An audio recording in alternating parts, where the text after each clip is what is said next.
On today's edition of the Locked On Leafs podcast, Mike DiStefano and I decide to put together our perfect Leaf. We'll see who can come up with the best one here on the Locked On Leafs podcast, part of the Locked On Podcast Network, your team every day. You're Locked On Maple Leafs, your daily podcast on the Toronto Maple Leafs, part of the Locked On Podcast Network, your team every day.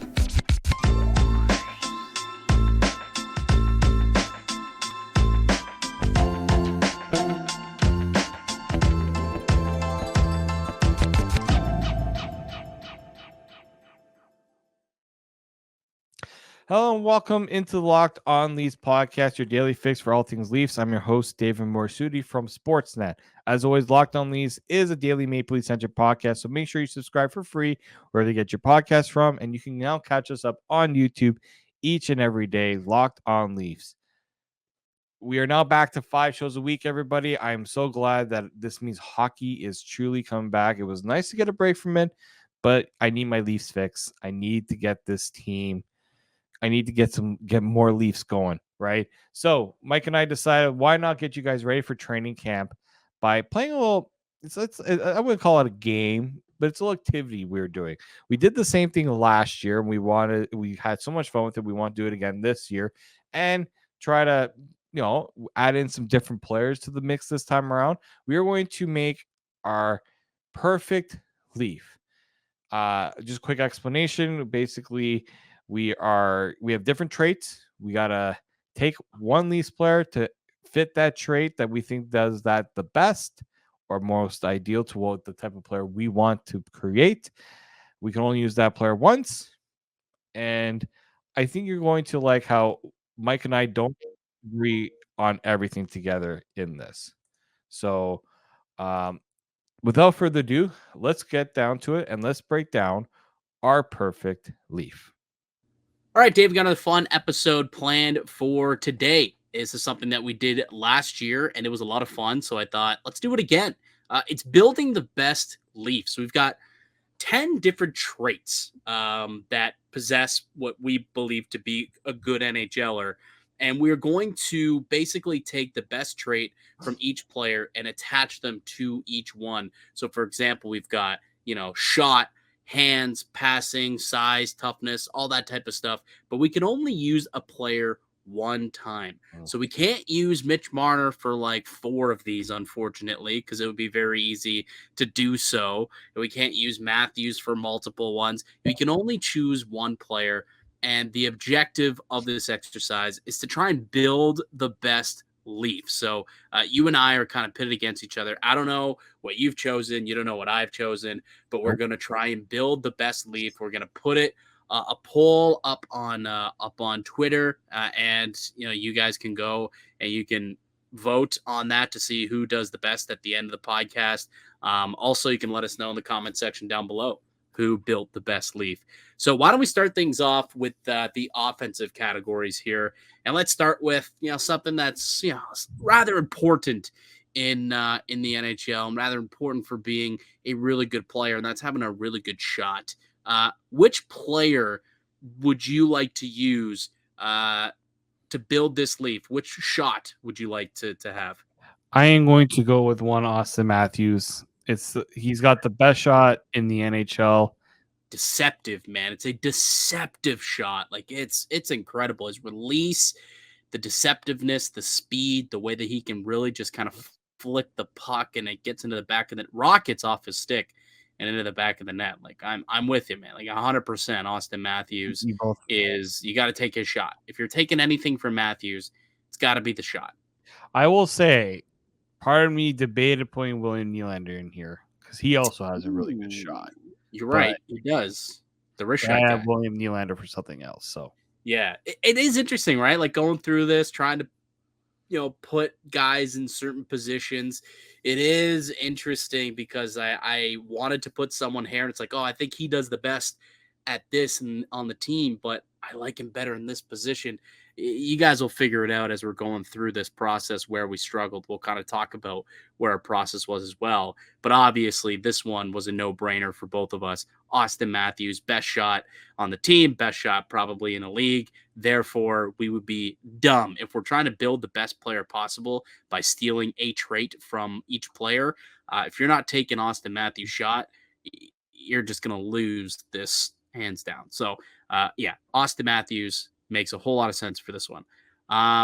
The hands. Who's got the best hands on the Maple Leaf? Whose hands would you like to take and place onto our robot player, our Frankenstein player here? Can't use Austin Matthews because we've already used Austin Matthews. So who are you using for hands? John Tavares. Ooh, that's a good one. That's a good one. My reasoning is when that puck is on his stick, good luck trying to get it off of him. He is so tough to knock the puck off of. He's a very shifty player. I know he's not the quickest guy, but in tight space, he can work around defenders. I've seen him make defenders break ankles. That's because he's got some silky hands. He's got some good mitts, especially in tight. You're right. There's not a lot of players who've made a living in front of the net like John Tavares. That's a good one. I did not have him there. I used him for another category. I actually had William Nylander here. Now, I debated on Mitch Marner because I think Marner's got some of the silkiest mitts out there. Like when he's in a groove and he's on one, like the puck is on a string when he's out there doing his thing. But you look at William Nylander and what he can do also when he's possessing the puck, the way that he can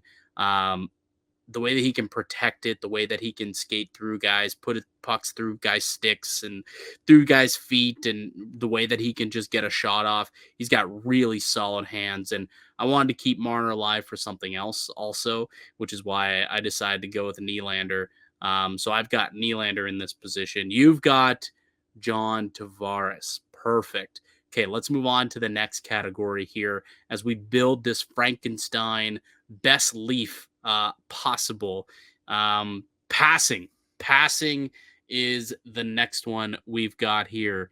Who do you have here for best passer? This one's going to surprise you because it's not a forward. It is a defenseman. I'm going to go with Morgan Rielly. Interesting. I nearly went with Rielly as well. I nearly did, but I kept him for something else. But I was also considering Morgan Rielly. So please explain to the viewers why you ultimately came to this decision.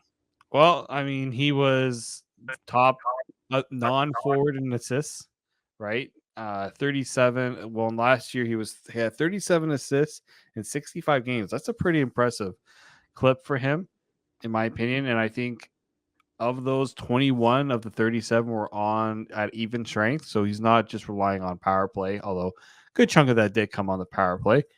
I just think he can find people like in space, and like he's the guy where he's coming off the rush, not always looking to shoot, and he's looking to pass. Right. And I think he's got that instinct. And I like his passing instinct. He's usually pretty spot on with them. Yeah, great first pass for sure, especially from the back end. And he can also get you on the go, right? Like he knows how to put it right on your tape. I almost had Rielly here, but I wanted to put Mitch Marner here because I there's not a better passer on this team, in my opinion, than Mitch Marner. And you may have wanted to keep him for something else, but I certainly am looking at the way this guy dishes the puck. I mean, anyone he plays with tends to have extremely high numbers, whether it's John Tavares or it's why am I blanking here? 34 Austin Matthews. I know how I blanked on that one. That was tough. To be fair, it's 1 a.m. where we're recording right now, so my brain may be a little bit off right now. But Mitch Marner to me is the best passer on this team. You look at the assist numbers that he puts up year in, year out. You talk about a guy who can put the puck right on the money. Dude, it's Mitch Marner, right? Tape to tape. He could sauce it like nobody else all the way across the ice too. So for me, I had to put Mitch Marner as give him the passing skill as we build the best Leaf. Skating. Who do you have as the player you want emulating the style of skating that that this player is going to possess here? The best Leaf. Bill Nye, the skating guy. I considered Billy Nye. I considered it. My issue, and I'm gonna give a shout out to my boy Frank Corrado, because I consulted my list with old Frankie Corrado. Free Frankie. Hashtag free Frankie. That's just not fair. You got to get a former NHLer to consult your list with, and What do you mean? I wanted to, because I struggled with a couple of these because I didn't know where to slot guys. So I was like, okay, skating in particular. I legitimately asked him straight about this one. I said, top 3 skaters on the Leafs. Who do you have? Rank them for me. And he actually didn't have Nylander in his top 3, which surprised me because Nylander was the guy who I originally was going to put here because I had already kind of penciled in Marner and Riley for like some other stuff. And then he made a good point to me about Nylander. Guy can't really skate backwards. And that is a good point when you're talking about the guy who you want to be, a top skater and how you want him to emulate. If he's not if he can't skate backwards very well, maybe he's not the best person to put in this category, which is ultimately why I did end up leaving him off. I cheated. I get it. I talked to a professional, which, I mean, I think that it's best for our viewers that I did that. Yeah, I know. It's nice that you can just dial up an NHLer. I get that. It's good. Frank is my boy. So who's from Frankie's top 3 did you take? Morgan Riley. I was very close to putting Morgan Riley for skating. I was. Yeah. But I wanted to use Marner for something else, and that's why I had. So I originally had Marner for hands, I had Riley for passing, and I had Nylander for skating. And that was where I went. And then the whole thing got blown up by Frankie Corrado saying, hold the phone. Because then he's like, no, I think Riley makes sense for skating. Like, okay, well, then I got to fit Nylander in here somewhere. And that's where I was like, you know what? Nylander makes some sense because Marner is a great passer. Nylander's not a better passer than Marner for sure. So that's kind of was my thought process as I went through and deciphered the rest of my construction here. So through the first 4, we've got our offensive categories. Shot, I've got Austin Matthews. Hands, I've got Willie Nylander. Passing, I've got Mitch Marner. Skating, I've got Morgan Riley. To round out our offensive category, we've got offensive IQ as one of our other things here. Who do you have as these Frankenstein's offensive IQ? Well, I haven't used them yet, so this is where I slot Mitch Marner. Yeah, that does make sense. He's a pretty smart fella. Like I think no one, like, he's among the top NHLers in my opinion on just producing offense and making plays where you're not sure how or where that idea came from. Like, he's one of those players. Yes. I've seen him just take a normal rush and just turn it into a breakaway out of nowhere. Like, he's just that creative to me. So crafty. I mean, he's called the magician for a reason, right? Like, he's just magic with the puck, right? Like, his offensive IQ is off the charts. He can make a lot of things happen. But I hadn't used John Tavares yet. And I mean, for a guy who at this point doesn't have the boots anymore to be the player that he once was, not that he was ever a terrific skater, but in order to be a really good player in the NHL and not be a good skater, you got to be a smart player and you got to have good positioning. You got to have a high level of IQ, and to be a first overall, to be the first exceptional player in OHL history or in junior hockey history, typically you got to be a pretty smart guy out there on the ice to be a first overall pick in the NHL draft. Got to be a smart dude. You got to know what you're doing, and to get paid $11 million, usually you've got a high level of IQ when you're out there on the sheet. So John Tavares, to me, very, very knowledgeable person. He knows exactly where to be. He knows how to position himself well. He knows when to engage into battles physically. He knows, how to engage with guys who may be bigger than him, but he can, get his body in the right spots where he can win a battle along the boards or in front of the net and allow himself to be so good out in front, as we had discussed earlier when you were talking about his good hands. And a lot of that just stems from him having a high level of offensive IQ. So I used Tavares in this category. Put Tavares's brain up in this best Leaf. I got to figure out a better way to say that. We're building the best Leaf, and the best way to do that is by putting Tavares' brain up in there. Considering I've already used Matthews, I've used Marner, I've used Riley, Tavares is definitely the next guy I need to add here on my list. Mm-hmm. All right, let's take a quick break. When we get back, Dave, we'll go through the defensive categories. Who's got the best defensive IQ on the Maple Leafs? Who's a hitting machine? And then we got some peripherals as well for this player. So we'll do all that more when we return. But first, Dave, a word from our show sponsors. Today's episode of Locked On Leafs is brought to you by the FanDuel Sportsbook. Snap into action this NFL season with FanDuel, America's #1 sportsbook.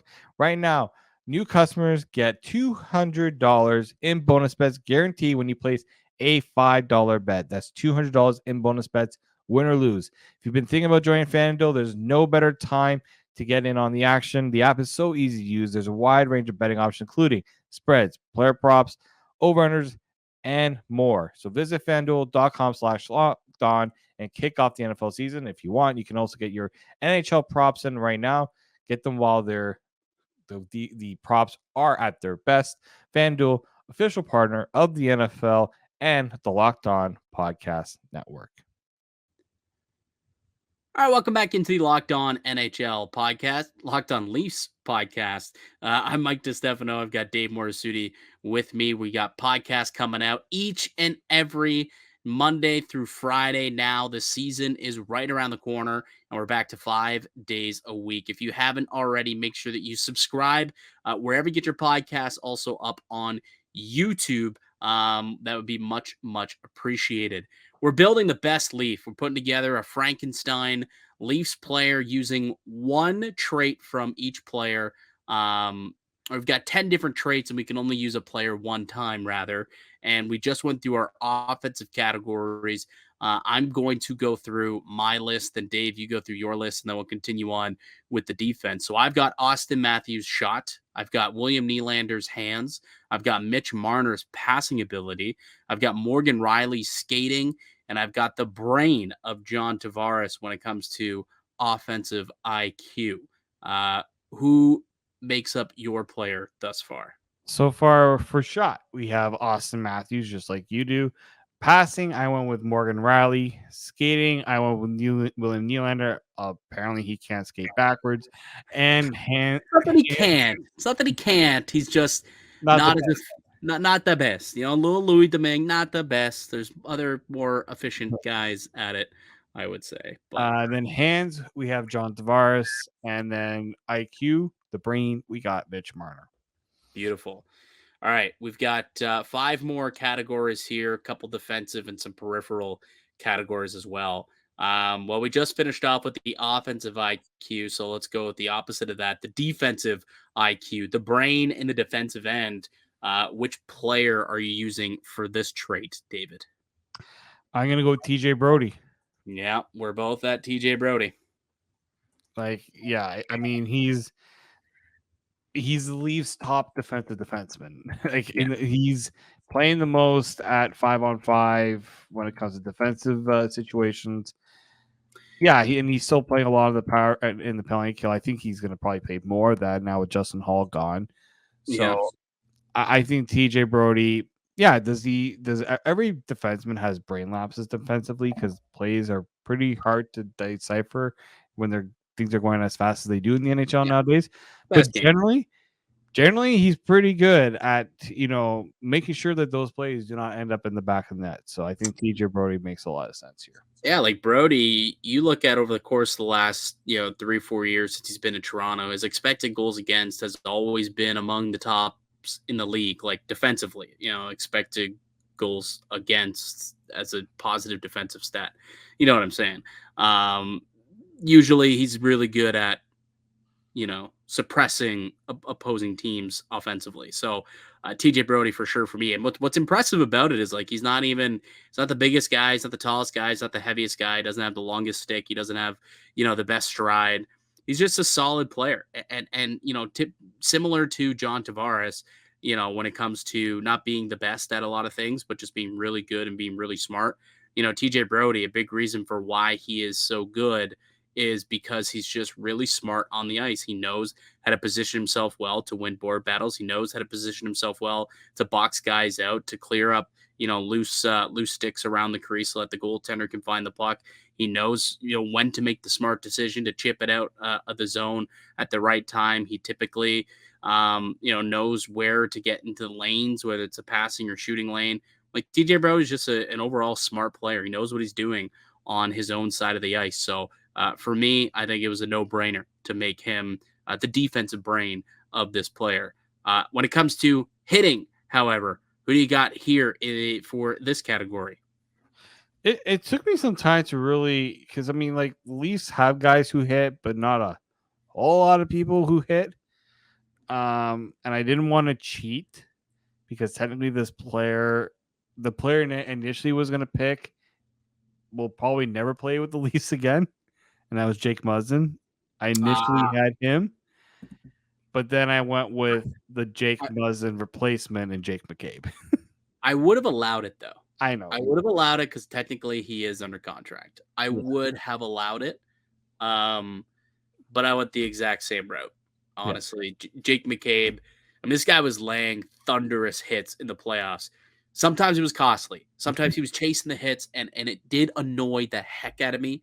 In the playoffs, it did cost the team a couple of goals, I might add as well, especially in that Florida series. But you can't argue that he's not the most physical defenseman that this team has, right? Yeah. Like there's some other guys.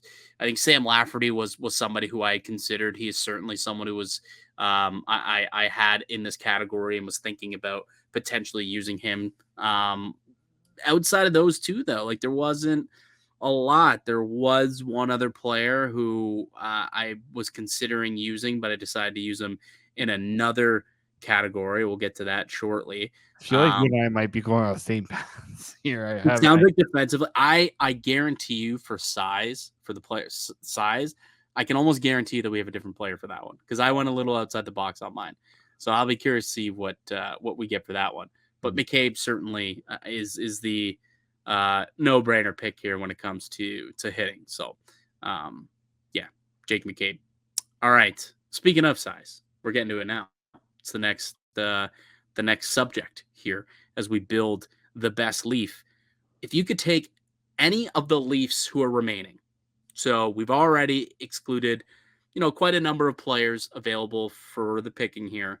But of the players that are left that you haven't taken a trait from, whose size would you like to use for this player? I'm actually going with Matthew Knies. Matthew Knies. Interesting. I love that. I hate that I didn't think of it. I didn't even consider Matthew Knies for this. Everyone's thinking if for size you're going to go with Ryan Reeves, which he's a heavyweight. That's good if you want a guy that's just going to go around and hit people. Yeah. But Matthew Knies is the perfect blend of size. He's 6'3", and he's just over 200 pounds. So he's not a small guy. He's not a massive guy, but he's big enough where he's going to knock guys off the puck. He's going to get into the dirty areas. 6'3", 210 is what he's weighing in at right now. Right. And apparently he put on a little bit of size too. I thought I saw at the prospects tournament there were some talks about how it looks like he may have put on a couple LBs in the right places. Yeah, I just have liked what like Matthew Knies' size that makes him stand apart from a lot of the other prospects the Leafs have. They don't have a lot of guys with the size of with Matthew Nyes. Dude, not even prospects. You look up and down the main roster. Not a lot of guys who are 6'3", 210. Like there's just not. That is something that certainly the Leafs have lacked for a long time, his size, and that's what makes him so unique for the Maple Leafs. To your point,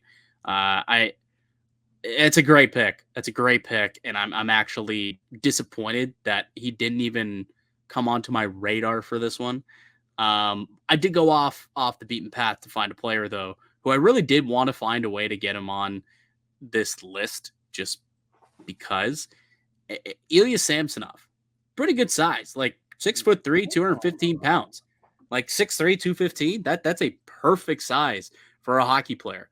Obviously, Austin Matthews, like 6'4", 210, like that is also a perfect size. He's another player who would have been in consideration if you didn't use him for shot. Ryan Reeves would have been in consideration for his size as well, but he may come up in a later category, I would imagine.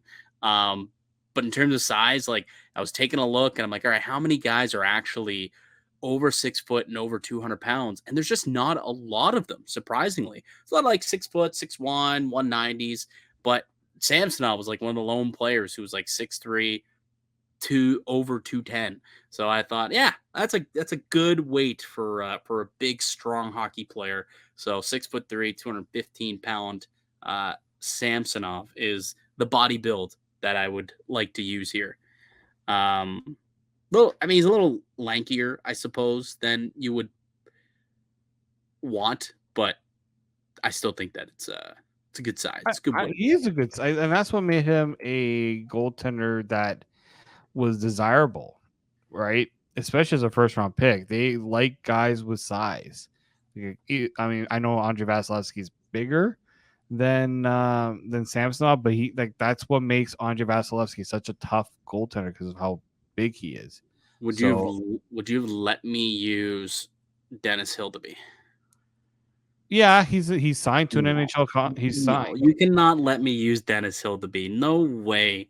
No way that's the case. I mean, if that were the case, that would probably go with like Noah Chadwick. Oh, yeah. Well, I mean, Noah Chadwick, I don't think he's signed. I wouldn't have allowed that. Oh, that's true. That's true. He's drafted. He's in the organization, but yeah. I want a guy who's signed to a contract that's actually going to have a chance to make the team. Oh, Curtis Douglas isn't on the team anymore. I was going to say Kurt Douglas. Curtis Douglas is not on the team anymore. He's not there anymore. All right. Toughness. This is the category where, yeah, you could have used Ryan Reeves for size. Could have used Ryan Reeves for hitting. But you'd be silly if you did not use Ryan Reeves in the toughness category. Please tell me that you are a smart individual and you're using the toughness of Ryan Reeves for this player. You know what, Mike? Just as you bring this up, I'm not going to do that. Okay. Because I'm bringing up somebody else who has, I call the old man toughness. Oh. When Austin Matthews was jumped. Okay, go ahead. At the end of near the end of the game was out of hand. Austin Matthews was getting jumped. Who's the one that stepped in there without any regard for his own life? Yeah, Gio came in and laid a spear on. I think it was Konechny or Farabee, one of those two. I think it was Konechny. I think it was Konechny. Either way, yeah, he literally hit a Goldberg spear onto a Philadelphia player who was picking on Matthews. Yeah, Ryan Reeves is. I'm not saying Ryan Reeves isn't a good pick. I just think Mark Giordano is tough as nails, and he's got the Italian toughness. You can't go against the Italian toughness there. I do gotta call a timeout here really quickly. Okay.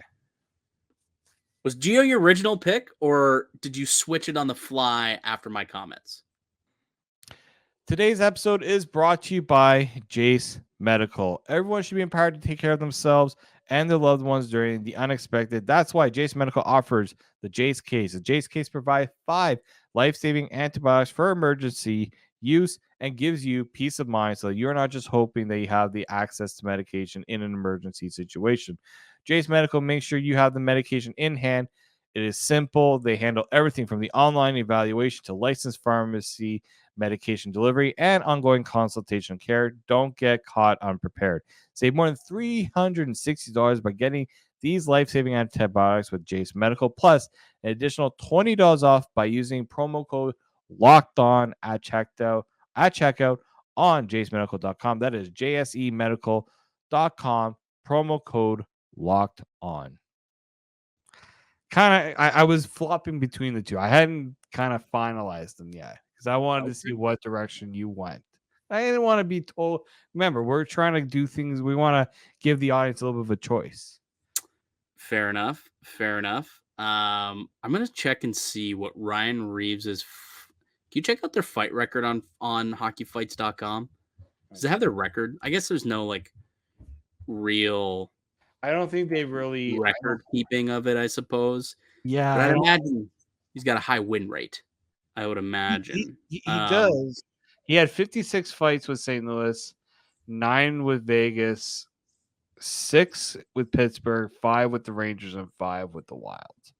Like the dude is brought in here for his toughness. That's literally what he was brought in here because they lacked it.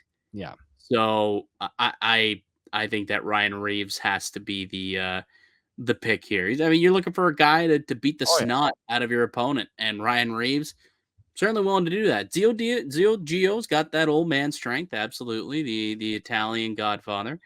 But Revo for me is the pick that I'm making. The last one that we got here, it's Hart. Who's got Hart on this team, David? Who's got Hart? Actually, this is where I put Ryan Reeves. Oh, okay. I like it. Because he's if you've ever met Ryan Reeves outside, if you've watched any of the stuff he does, he's a very down to earth guy. And we heard him kind of talk about what he wants to do. He kind of wants to shake things up. I think he's a guy that kind of thinks a lot with passion. He's got a lot of passion to him. And you see him play and you see him go fight like Tom Wilson, like the battles he went through with Tom Wilson. That's a guy who you need a lot of heart to do that, right? Tom Wilson's no easy customer. For sure. I think I just like what Ryan Reeves. I think this is something that drew the Leafs to Ryan Reeves. Of course, his toughness too, but I just think his personality and just his competitiveness was another thing I think they liked from him. Yeah, you make a very compelling case there as well. Even his literal heart, as a person off the ice, he sounds like a really good dude. Anytime him and Scott Oak have interviews on a Hockey Night in Canada, they are always razzing each other and they got a really good relationship. And it's just it's fun to see personalities of players come out every now and then. You don't see it a lot in the NHL, but Ryan Reeves has never been shy to show that personality. And so not only on the ice but off the ice, he seems like a guy who's got a big heart. And man, does he care? He certainly cares. That's for sure. He wouldn't be out there taking punches to the face and putting his body on the line if he didn't. Right. So he certainly is a guy who deserves to be considered in this category. So we pretty much we flipped because I got Giordano as a guy for me with heart on this one. I mean, you brought up the example that I was going to bring. This guy is willing to go and spear opponents Goldberg style for his teammates. He cares that much about this group. You're talking about a guy who played for league minimum. There's no way that guy was a league minimum player last year when he signed that contract, but he cared so much to try and win here in Toronto specifically that he was willing to play for league minimum. And I just think that he cares so deeply. He plays tough. He plays hard. He wants to play every night. He might not be the player he once was, but you can't say that he's not going to put, his best efforts forward every night. Despite, again, them not being as good as they were, he's still going to give it his all. So I got Zio Gio coming in as the heart for me. It's a pretty good one there. So to recap the entire list, I have Austin Matthews. I've taken his shot. I've gotten William Nylander's hands. I've got Mitch Marner's passing abilities. I've got Morgan Rielly's skating abilities. I've got John Tavares's offensive IQ. I've got TJ Brody's defensive IQ. I've got Jake McCabe's hitting abilities. I've got the size of Ilya Samsonov at 6'3", 215 pounds. I've got the toughness of Ryan Reeves and the heart of Mark Giordano. That is the best Leaf that I was able to build by taking one trait from each player, not being able to double up on any, and that's who I selected as my Frankenstein player. That's how I thought I could build the best Leaf possible. David, explain your final list. Yep. So we got obviously Austin Matthews with the shot. We have the skating of William Nylander, the passing of Morgan Rielly, the offensive IQ of Mitch Marner to go along with the hands of John Tavares. We have the defensive IQ of TJ Brody, the size of Matthew Nyes, the hitting ability of Jake McCabe, the toughness of Zio Giordano, Mark Giordano, and the heart of Ryan Reeves. Beautiful. Well, now it's time for the comment section to decide who built the best Leaf. We're also going to be putting up these lists on Twitter. You could go and vote who you think made the best decision there as well, and give us your thoughts. Go ahead, build the best Leaf using those categories. You can only use a player one time and see if you can build a better player than Dave or I. I mean, there's no right or wrong way to build it. I could say that. So I'd be very intrigued to see what anyone else wants to put forward this exercise, because it's a lot of fun. It's a good time to do stuff like that, and it's also just a good kind of primer for what we're gonna see come this weekend. Right, we're gonna see these guys back in action, preseason kicking off this weekend. So excited to see some of these guys and their traits in action at some point here in the next week or so. All right, Dave, good stuff. Lots of fun as per usual. That'll do it for us here on the podcast. I'd like to thank you all for listening and supporting the show. You can subscribe to the Locked On Leafs podcast on all podcast platforms and receive daily Leafs content. Follow myself on Twitter at Mickey_Canuck. Follow Dave at D_Morassutti. Follow the show as well at Locked On Leafs. If you enjoyed our show today, we'd appreciate it if you smash that like button, as they say on YouTube. Leave a comment down below as well, your thoughts on our Frankenstein builds, who built the better Leaf, and give your thoughts as well as to how you would go through this exercise. All right, we'll be back with another episode for y'all tomorrow. Until then, keep it locked out here on Locked On Leafs.